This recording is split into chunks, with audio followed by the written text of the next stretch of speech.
My family called me a loser, so I bought their foreclosed farm. Growing up, I was always the disappointment in my family. While my older brother excelled at everything and my sister became the golden child, I struggled through school and bounced between jobs. Every family gathering felt like a trial where I had to defend my life choices. My parents would sigh whenever I walked into the room, and my siblings would exchange those knowing looks that said everything without words. The farm had been in our family for 3 generations. My grandfather built it from nothing, working 16-hour days, until his hands were permanently stained with soil. My father inherited it but never had the passion for farming that his father possessed. He treated it more like a burden than a legacy, letting fields go fallow and equipment rust in the barn. When the financial crisis hit, mounting debts and poor management finally caught up with him. I remember the day my father announced they were losing the farm. We sat around the kitchen table where I'd eaten countless meals as a child, the same table where my grandfather used to plant his crops. My father's voice cracked as he explained the foreclosure notice. My mother cried quietly into her hands, while my brother immediately started talking about legal options, and my sister suggested they could move in with her temporarily. Nobody asked what I thought. They never did. I was just the family screw-up who couldn't possibly have anything valuable to contribute.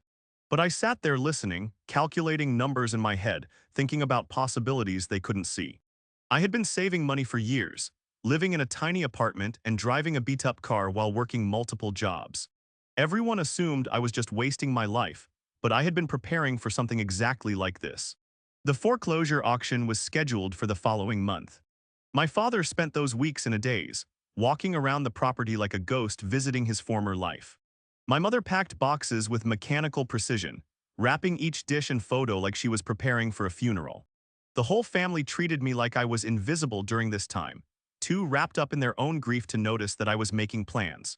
My brother discovered my secret bank account and called me a fraud. 3 weeks before the auction, my brother was helping me move some old furniture from my apartment to storage. He accidentally knocked over a stack of papers on my desk, and bank statements scattered across the floor. When he saw the numbers, his face went completely white. He stared at the balance for a long moment before looking at me like I was a complete stranger.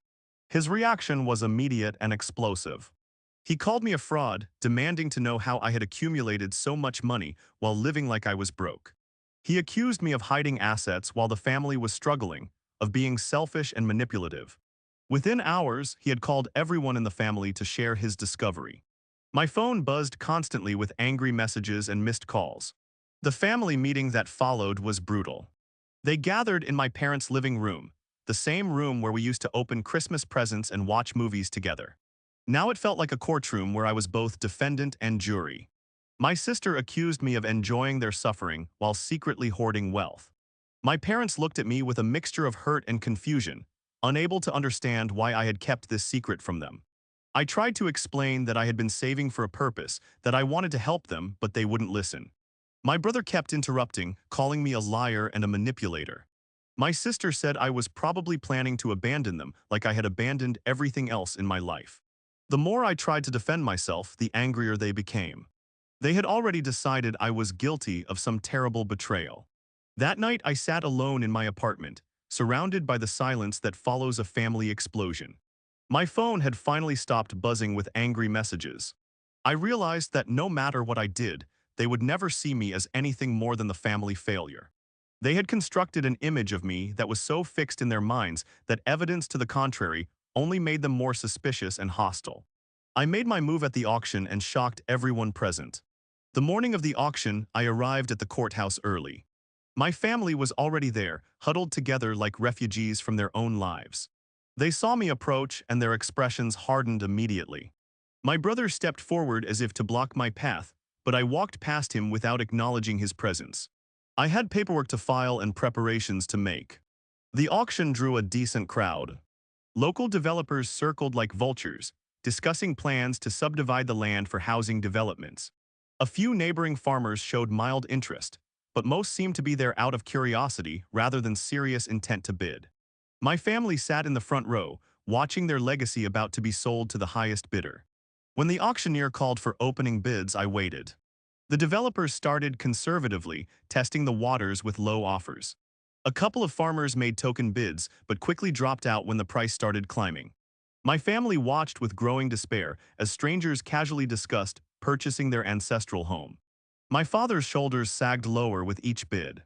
The bidding war intensified between two development companies. They were driving the price higher than anyone had expected, treating the auction like a game where the winner would get to erase generations of family history. My mother was crying openly now, and my sister had her arm around her shoulders.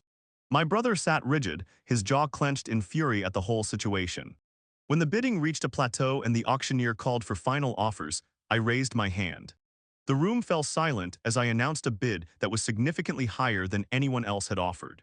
The developers looked at each other in confusion, trying to figure out who this unexpected competitor was. My family turned to stare at me with expressions of complete shock and disbelief. The auctioneer asked if anyone wanted to counter my bid. The room remained silent. One of the developers shook his head and walked away, muttering about crazy people with too much money. The other developer hesitated for a moment, then also withdrew from the bidding. The auctioneer called for final bids twice more, then brought his gavel down with a sharp crack that echoed through the courthouse. My father broke down and begged me to let them stay. After the auction, my family followed me out to the parking lot. My father approached me with trembling hands, his pride completely shattered. He had aged a decade in the past month, and seeing him like this broke something inside me. He asked if he could speak with me privately, away from the others who were still processing what had just happened. We walked to a quiet corner of the parking lot, where he finally let his composure crumble completely. He told me he was sorry for everything, for not believing in me, for treating me like a disappointment my whole life.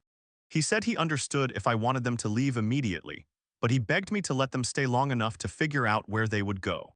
The man who had spent my childhood telling me I would never amount to anything was now pleading with me for basic kindness. I looked at this broken man who had been my father, remembering all the times he had dismissed my ideas and criticized my choices. Part of me wanted to tell him exactly how it felt to be treated like a burden for 25 years. But seeing him like this, stripped of all dignity and pride, I realized that revenge wouldn't fix anything. It would just create more pain for everyone involved. My mother approached us hesitantly, her eyes red from crying. She had been watching from a distance, probably afraid of what I might say to her husband. When she reached us, she took my father's arm and looked at me with an expression I had never seen before. It was respect mixed with fear, the look you give someone whose power you have suddenly realized you underestimated. My siblings hung back, whispering to each other and occasionally glancing in our direction. They seemed to be debating whether to approach or give us space. My brother kept shaking his head, probably still trying to process how his loser brother had just purchased their family farm. My sister looked confused and hurt, like she was questioning everything she thought she knew about me. I told my father they could stay as long as they needed. The relief in his eyes was immediate and overwhelming. He grabbed my hand and squeezed it tightly, thanking me over and over until I had to ask him to stop. My mother started crying again, but this time it seemed like tears of gratitude rather than despair. They walked back toward the others, and I could see them having an intense conversation about what had just happened. My sister tried to manipulate me into signing over the deed. A week after the auction, my sister showed up at my apartment uninvited. She had always been the most calculating member of the family, the one who could turn on the charm when she wanted something. She brought coffee and pastries from my favorite bakery, setting them out on my small table like she was hosting a peace negotiation. Her smile was too bright, her laugh too forced. She started by apologizing for how the family had treated me. She said they had all been stressed and scared, and they had taken their frustrations out on me unfairly. She praised my intelligence and business sense, calling me brilliant for seeing an opportunity that nobody else had recognized. The compliments felt hollow because they were coming 20 years too late, motivated by necessity rather than genuine appreciation. Then she moved into her real agenda. She suggested that owning the farm would be too much responsibility for me, that I should consider what was best for the whole family. She painted a picture of us all working together to restore the farm to its former glory, with me as the financial backer and the rest of them handling the day-to-day operations. She made it sound like a partnership, but I could see the manipulation underneath her words. Her proposal was that I sign the deed over to a family trust, with all of us as equal beneficiaries. She argued that this would protect everyone's interests and ensure that the farm stayed in the family forever. She even had legal documents already prepared, pulled from her purse with a flourish like she was doing me a favor.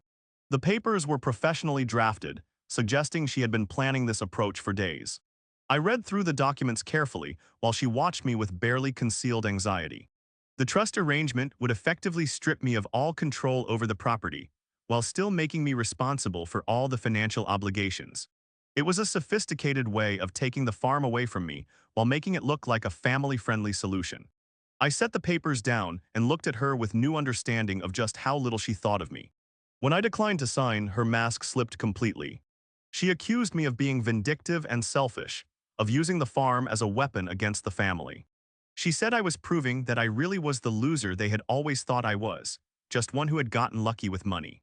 Her words cut deep because they echoed every criticism I had heard my entire life, but I realized that her opinion of me was no longer something I needed to carry. The anonymous online threats started appearing on my social media. 2 weeks after my sister's failed manipulation attempt, I started receiving strange messages on my social media accounts. They began as generic angry comments about ungrateful family members, but quickly escalated to direct threats about what happens to people who steal from their own relatives. The messages came from obviously fake accounts, with generic profile photos and minimal posting history. The threats became increasingly specific and personal. Someone had been watching my daily routines, noting when I left for work and when I returned home.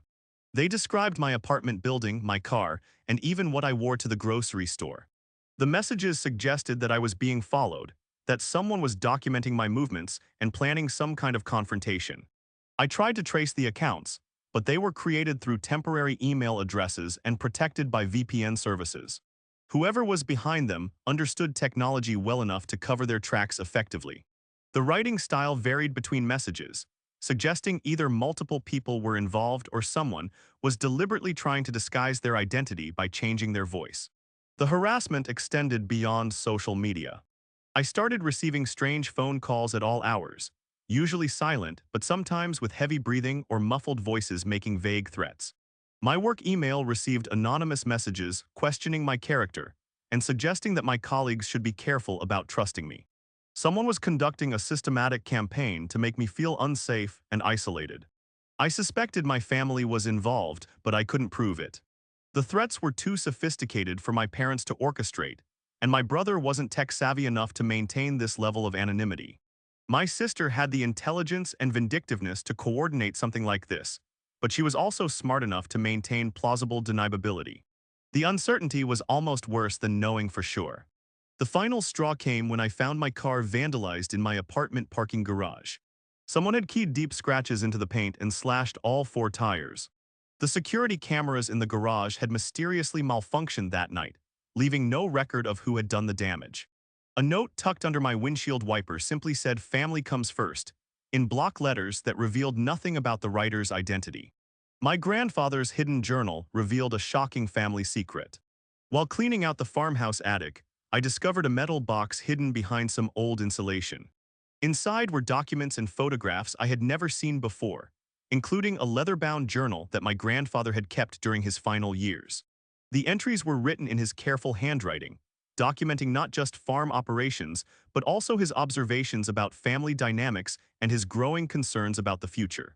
The journal revealed that my grandfather had been aware of my father's poor management and my siblings' sense of entitlement. He had watched the family dynamics with growing alarm, noting how my parents favored my brother and sister while consistently undermining my confidence. He wrote about conversations where he had tried to defend me, only to be dismissed by my parents as an old man who didn't understand modern realities.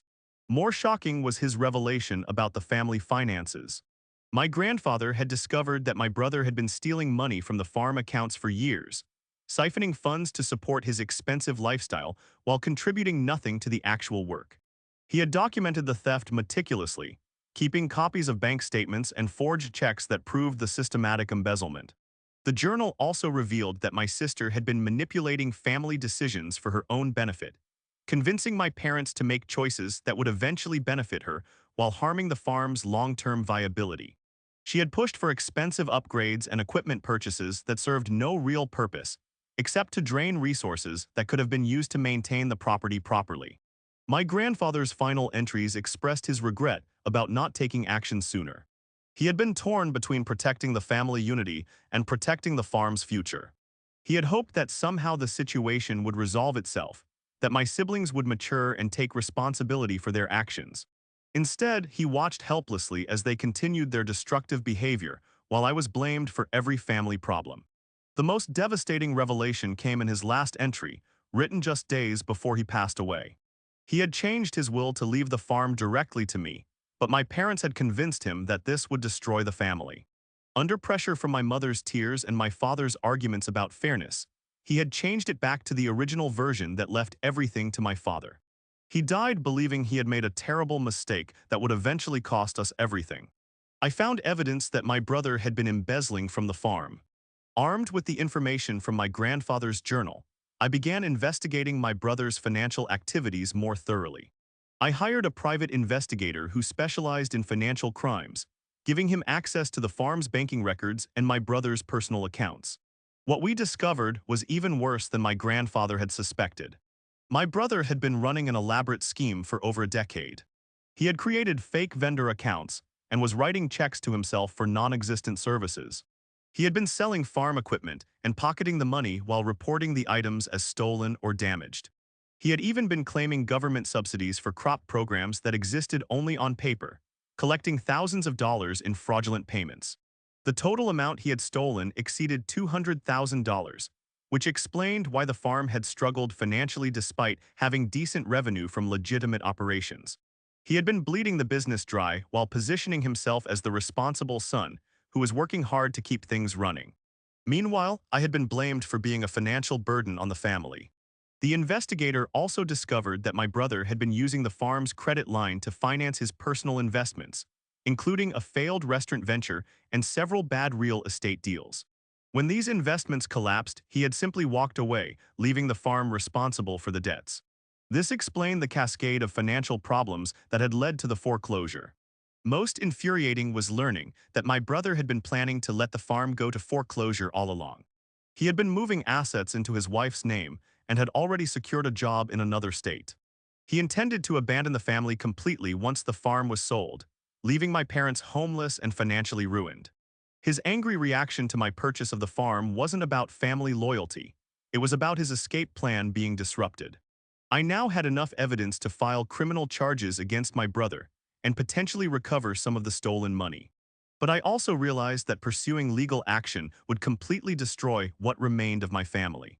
My parents would be devastated to learn that their golden child had been systematically stealing from them.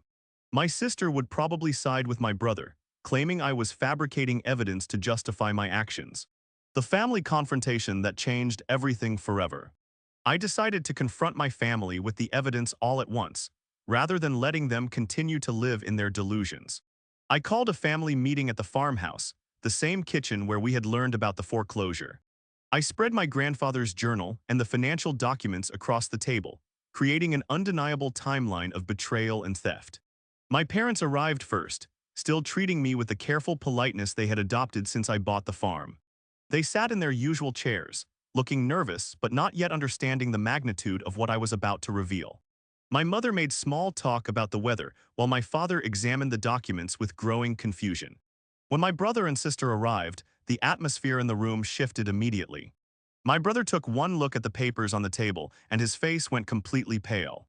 He recognized his own handwriting on some of the forged documents, and he knew that his years of deception were finally catching up with him. My sister sensed the tension but didn't yet understand what was happening. I started by reading selections from my grandfather's journal, letting his words speak for themselves about what he had observed and documented. My parents listened in stunned silence as they learned about conversations and concerns they had never known existed. My mother began crying when she realized how much pain my grandfather had carried in his final years. Then I presented the financial evidence, walking them through each theft and fraudulent transaction my brother had committed. I showed them the fake vendor accounts, the stolen equipment sales, and the diverted government payments. The numbers were overwhelming and undeniable, painting a picture of systematic betrayal that had been hidden for years. My brother's reaction was immediate and explosive. He accused me of fabricating evidence, of hiring people to create false documents just to destroy him. He claimed that I was so bitter about being the family failure that I was willing to lie and cheat to get revenge. But his protests sounded hollow when confronted with his own handwriting and bank records. My sister tried to defend him at first, suggesting that there might be innocent explanations for the financial discrepancies. But as I walked through each piece of evidence, her support wavered. She began to realize that she had been manipulated just as much as everyone else, that her golden brother had been using her as a shield while he robbed the family blind. The moment that broke my father came when I showed him the government subsidy fraud. He had always prided himself on being honest in his business dealings, even when it cost him money. Learning that his son had been committing federal crimes using the farm's identity shattered something fundamental in his worldview. He aged another decade in the space of a few minutes. My mother's reaction was the most heartbreaking. She kept asking how this could be true, how she could have been so completely deceived by her own child. She had spent years defending my brother's character while criticizing mine, and now she was confronting the reality that she had been wrong about everything. The guilt and shame were overwhelming her completely. The confrontation ended with my brother storming out, claiming that he was done with all of us and that we would never see him again. My sister followed him, probably trying to salvage some kind of relationship with the only sibling she had ever respected. My parents sat in stunned silence, processing the wreckage of their assumptions about their own family. That night, I sat alone in the farmhouse kitchen, surrounded by the evidence of my family's dysfunction. I had finally proven that I wasn't the failure they had always claimed I was, but the victory felt hollow. I had gained a farm and lost a family, and I wasn't sure the trade had been worth it. The house felt emptier than it had when it was just abandoned. Now it was haunted by the ghosts of relationships that could never be repaired.